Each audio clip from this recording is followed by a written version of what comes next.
Ma non è il vostro amante? No, pisco signore.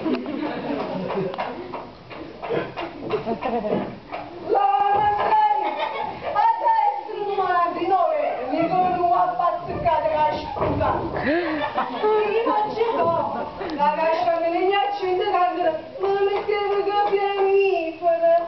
Io la cascia ne mi rossa, perché per Civilla Non sono cosa per voi. non mi fanno mosse.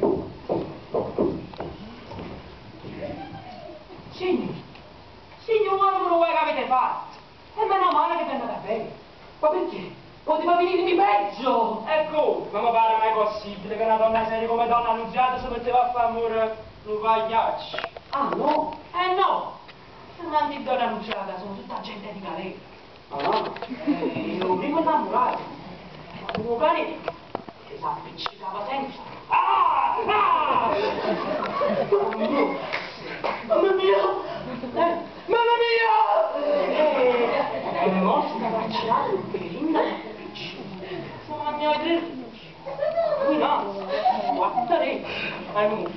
Ma che sei un cannibale? E mo si sta distruggendo non c'è una rita. Non mi catena cuore perché te ci vedi. Nessuno perché?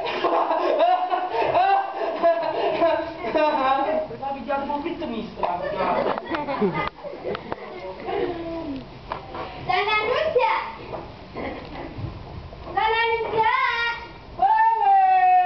Che ti manca? Ma avete fatto una scuola a casa? Non me levo pensiero, senza riga magari.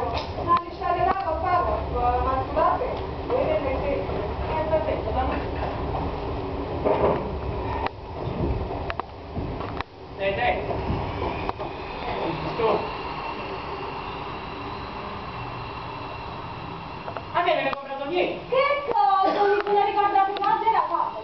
E ho giocato allora. Ma non bene, lei quando mangi? Sì, dopo le trazioni. E se i numeri non piacciono, i destri uno. Cucinata invece di uno mangeremo tre piatti.